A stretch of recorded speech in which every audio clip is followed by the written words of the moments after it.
Certainly one thing I have found is that Buddhism is the fastest growing religion in many countries, including Australia, simply because it is practical, it helps people at all levels, it makes so much sense, it is also in accord with modern science.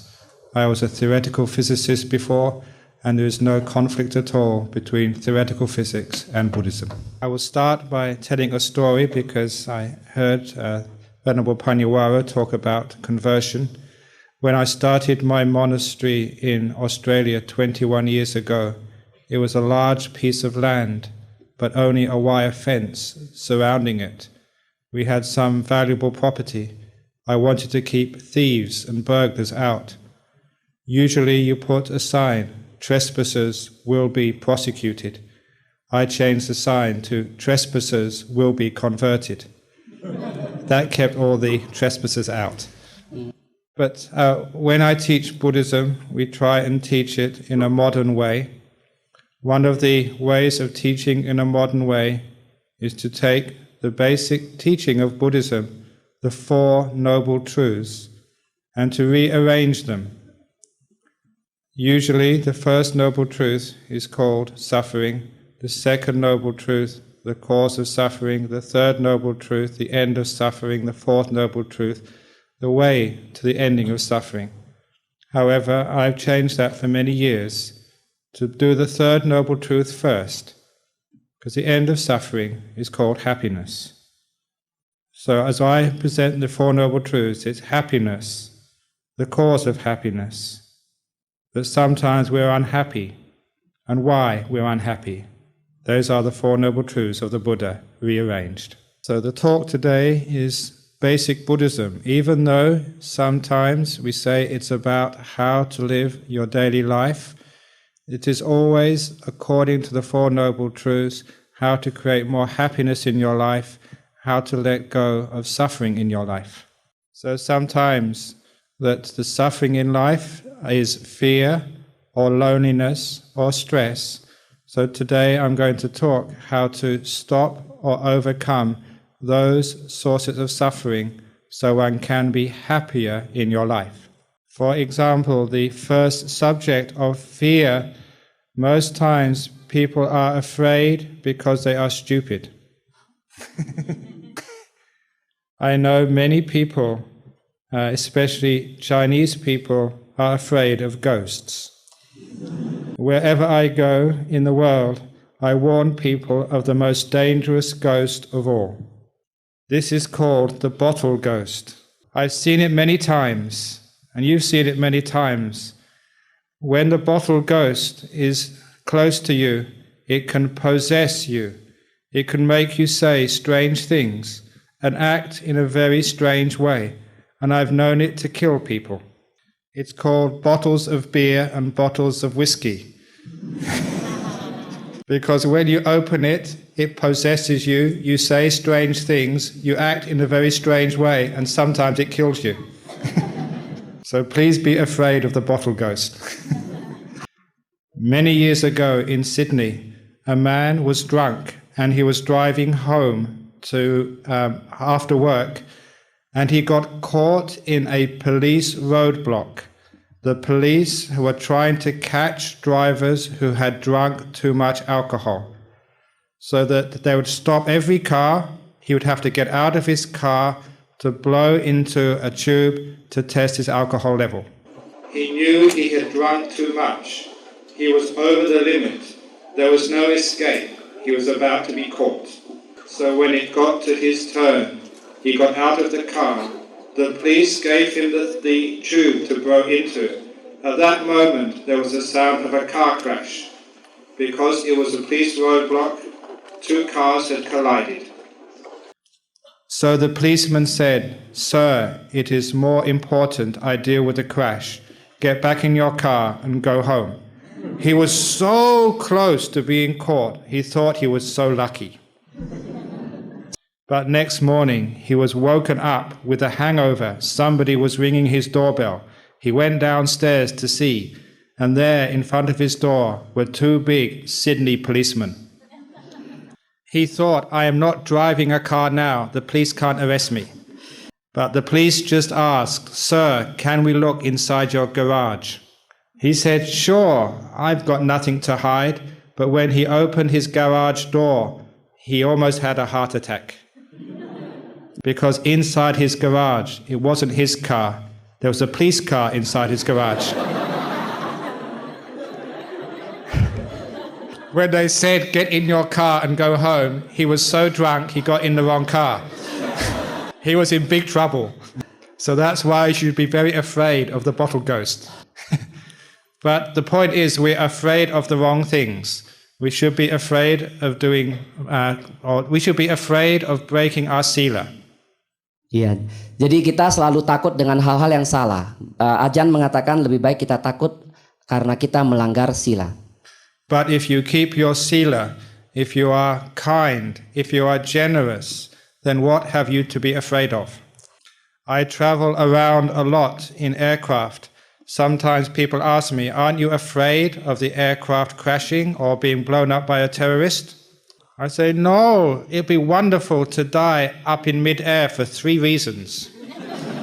Number 1, you don't have to have a cremation. It's cremated on the spot. Number 2, the airline company will give your relations a big insurance payout.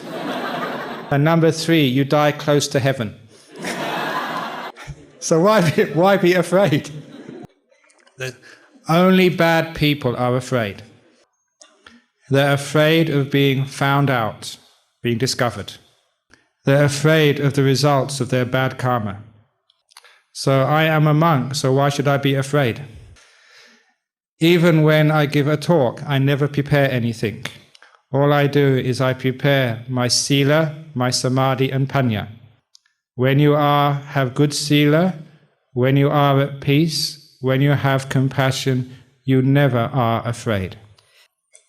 Many years ago, when I was meditating in the jungles of Thailand, I had my eyes closed and I heard a sound of an animal coming towards me. In those days, there were elephants, tigers, and bears. The most dangerous was the bear. I was very brave, I was mindful. With my eyes closed, I thought, is that a small animal or a big animal? As I listened, I realized it was not a small animal, that was a big animal.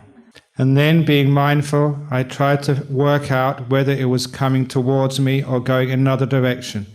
It was coming towards me. I kept on meditating, but it started getting closer and closer. By its sound, it was a huge animal. It was either a big tiger or an elephant. So I decided to open my eyes, and I saw in front of me this tiny mouse.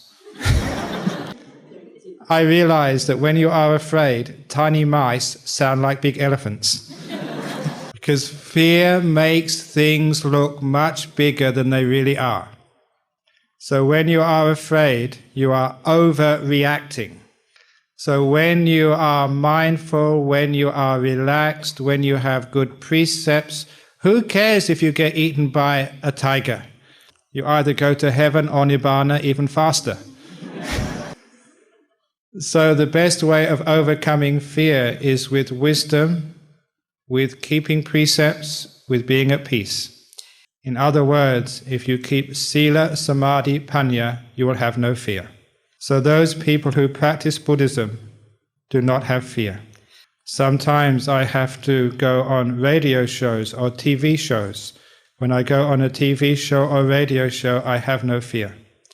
I trust in the Dhamma, in the Buddha, Dhamma and the Sangha, and that way whatever I say is always wise.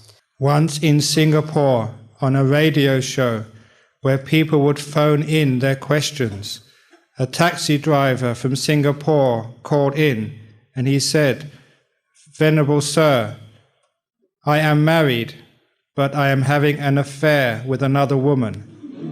Is that wrong?" Immediately I said, "Sir, if it was right, you wouldn't be ringing me up to ask." It is because it is wrong, that's why you ring up and ask. You're just hoping that somebody will say it's okay. So when you have no fear, then you are wise. Now one of the other forms of suffering is stress. People think that you have stress because you do a lot of work. I probably do as much work or even more work than any of you.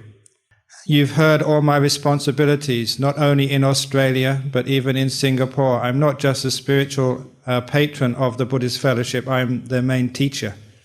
So how do I do so much work without getting stress? This is how we deal with stress as a monk. How heavy is this glass? The longer I hold it, the heavier it feels. If I hold this for 2 minutes, my arm starts to hurt. If I hold it for half an hour, I'm in great pain. If I hold it for 2 hours, I'm a very stupid monk. So what should I do when it starts to get heavy? I should put it down. Do I have to throw it away? No, just put it down for a few seconds. When I pick it up again, it feels lighter. If you don't believe me, you can try this at home. Now, the weight of the glass represents all of your duties, responsibilities, all the work you are expected to do. The only reason why we feel stress is not because we have to do so much, it's because we don't know how to put it down. When I was doing my final exams at Cambridge University in theoretical physics, we had exams for 6 days in a row, 3 hours in the morning, 1 hour for lunch, 3 hours in the afternoon, Monday, Tuesday, Wednesday, Thursday, Friday, and Saturday without any break. That's called stress. But I had an advantage. I was a Buddhist. After the morning examination, in the hour I had for lunch, I never ate anything. I went back to my room and meditated. When I sat down and closed my eyes, the first thing which came into my mind was the morning examination. What did I do? Did I do that right? Did I answer that question wrong? I started thinking about the morning exam. That was the first thing which came into my mind. But I remembered that the morning exam was finished. I couldn't change it now. I was wasting my time worrying about the morning exam, so I let it go. So the next thing which came into my mind was the afternoon exam. I began to think, should I come out of meditation, open my books, look at my notes, and study some more? But I had done that many times before. Whatever I looked at just before the examination never came up in the exam. So I remembered this was the lunch hour. This was not the time to do exams.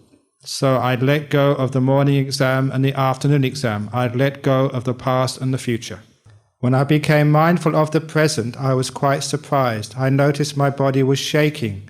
I was nervous, but I had never realized that before. Once I could see it, I could calm myself down and relax. Once I relaxed, I realized my mind was very tired. I'd been up late at night studying. I'd just done a very long 3-hour exam. My brain was so tired. When I noticed that, I could relax even more, and soon the energy came back into my mind. I started to become bright, very clear. I had recharged my inner batteries. So when I went into the afternoon examination, I was so clear, so bright. My friends told me that I was smiling in the afternoon exams. I was the only one smiling. They thought I was cheating. I wasn't cheating, I was just letting go of stress. I'd let go of my burden. And that's why I did very well in the afternoon exams. Now, we have many exams in life, whether giving a public talk, whether having an interview, whether trying to talk with a client or having an interview with your boss. These are all exams. When we know how to let go of stress, we are very successful in life. So that's how we overcome stress. But I see there are monks here. I'm going to teach you how to overcome stress in your meditation. Some monks meditate and they get even more stress because they are trying to make their minds still. Like I am holding this cup, I am trying to keep it absolutely still. I'm concentrating very hard, but I am not able to keep this glass absolutely still. So I try harder and I get more stress because I'm stupid. But I remember my teacher Ajahn Chah said, that's not how to keep this glass still. It's very easy to hold a glass still, he said. All you need to do is put it down and it's still. No, it's very still. And I don't need to put any effort into it. It is naturally still. When you know how to let go, you don't have any stress. A lot of times people have stress because they're worried what other people think of them. People have stress because you are worried what other people think of you. That's why girls are into fashion and men are also into fashion. That's why girls are very concerned about their looks. But the Buddha actually said that in Buddhism, keeping sila is the beauty of a person. So whenever you go to a vihara, a Buddhist temple, and they teach you sila, it's like going to a beauty parlor, because it makes you beautiful. But I remember hearing that when you are very young, in your 20s or a teenager, you are very concerned what other people think of you. When you're in your 40s, you have self-confidence. You don't care what other people think of you. When you're in your 60s, you finally find out that people weren't thinking about you anyway. People only think about themselves. So why be afraid? People aren't thinking about you. So sometimes people ask, how can you teach Buddhism to our teenagers? So what are teenagers interested in? The girls are interested in boys. And the boys are interested in girls. So I tell them, well, if you want to find a nice girl, a nice boy, always remember when you go and speak to them, they're not thinking about you, they're thinking about themselves. So you can relax and enjoy yourself. They're not thinking about you at all. So in other words, you don't need to feel afraid. Now we come on to loneliness. Some years ago, 2 sisters came to see me with their problems. The first sister talked to me first. She had problems with her husband. She could not get on with her husband. She wondered if she could get a divorce. I tried to talk her out of it, even though he was very difficult to live with. I think it's better you stay with him. Then I talked to her sister. Her sister was single. She was looking for a husband and couldn't find one. I thought of a solution, but they didn't want it. So you have a husband you don't want. She wants a husband. Swap. But then I told her, you have a husband. You have married person's suffering. You with a husband, you have married person's suffering. Dukkha. I told the sister who had no husband, you have single person's suffering. If you get rid of your husband, you're just swapping married person's suffering for single person's suffering. So you don't get rid of suffering, you just change the flavor. It's like when I was a young monk, all the senior monks would get the best food and I would just get the gravy. I thought that was unfair because the senior monks were enlightened. They didn't need the delicious food. I needed it. And I saw the elder monks had the big fat cushions to sit on. I was thin and had to sit on the hard floor. And that was unfair because the senior monks were so fat they didn't need cushions. And the senior monks told us young monks to work so hard. They just sat down and spoke to people all day. They never worked at all. And all the work, all the projects, they were their ideas, but I had to do the work. But now I'm a senior monk. I get the best food. And I get the thick cushions. And I get the thick cushions to sit on. And I don't do any work. I sit around all day talking to people. And I think, oh, why do I have to spend all day talking to people? Why can't I be a junior monk again? Because people keep telling me about the problems with their husband, the problems with their wife, the problems with their children, the problems with their business. I became a monk to get rid of all of that. But I realized that now I have senior monk suffering. Before I had junior monk suffering. So you're just changing one type of suffering for another, that's all. So when you are lonely, what's wrong with being lonely? You just have lonely person suffering, that's all. If you find a friend, a husband or a wife, then you have husband and wife suffering. So the idea in Buddhism is to accept who you are, what you are, let go, and you have no suffering. Look at me, I am so lonely. I have no children. I have no wife. Oh, what bliss. I have to get up very early in the morning. I can't watch TV. I don't have any money. I can't play sport. Oh, what happiness. Some years ago, one of my monks was teaching in a prison. After the session was finished, the prisoners asked this monk, "What is it like at your monastery?" He said, "You have to get up at 4 o'clock in the morning, but that's optional. You can always get up earlier if you want to.